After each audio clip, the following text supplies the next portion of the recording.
So what happens now in generalized loading conditions where let's say we have some object, this random shape, it could be like a potato.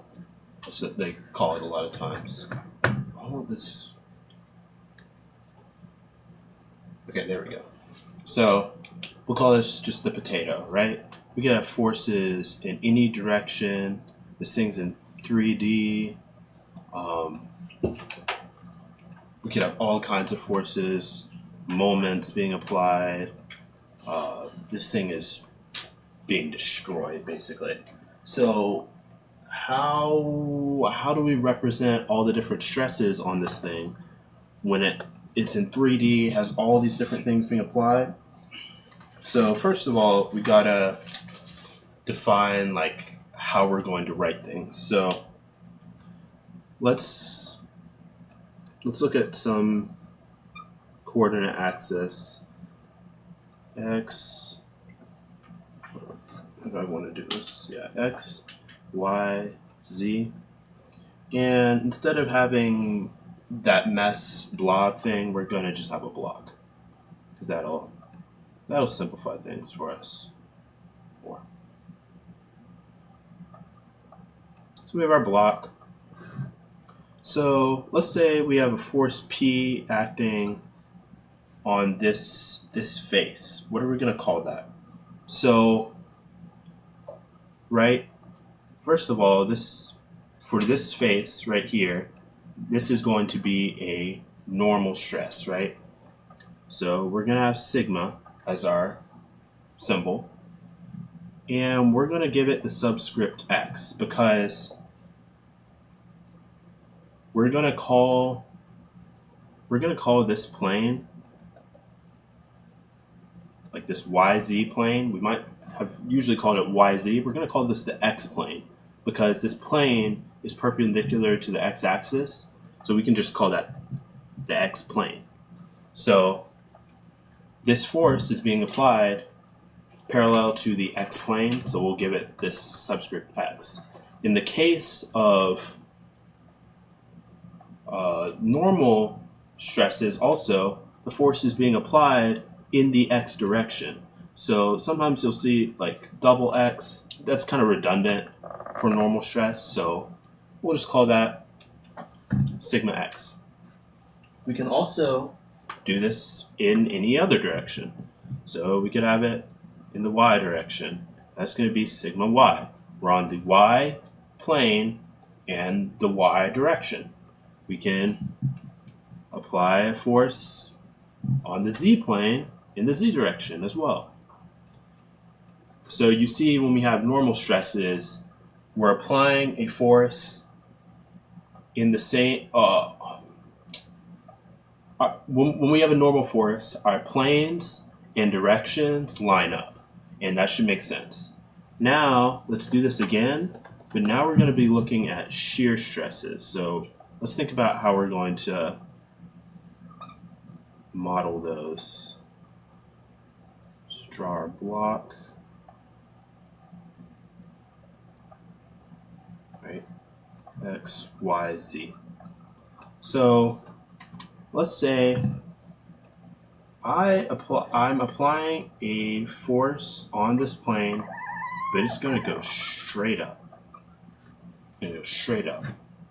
So what are we going to call this? So first of all, this force is acting parallel to this plane, right? So it's going to be a shear stress, right? Or it's going to cause shear stress. So we're going to have tau, since that's shear stress. It's acting on the x plane, right? Because it's parallel to this plane, which is the x plane. So we're going to put subscript x. And then what direction is this force going? Well, it's going in the y direction. So we're going to call this tau xy. That's going to be the stress associated with that. We could do this on other planes as well. So let's say we have now a force applied like that. So again, going to be a shear stress associated with that. Now we're looking at this area. So that's going to be parallel to our z plane, right? That's parallel to the z plane. And what direction is this force going? It's going in the x direction. So we call that the zx.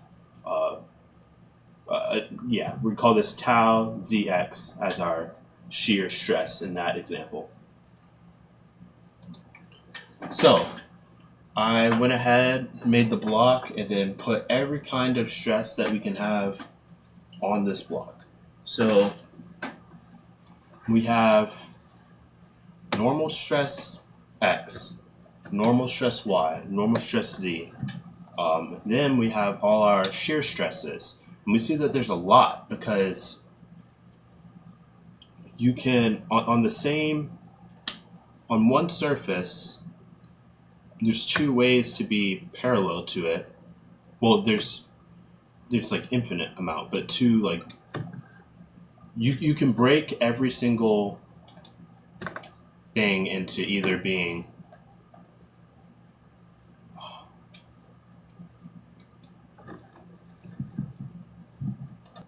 so I went ahead, did the block, and put every kind of stress that we'll have on here. So we'll have normal stress X, normal stress Y, normal stress Z, and then we'll have our two kinds of shear stress for each face, if that makes sense.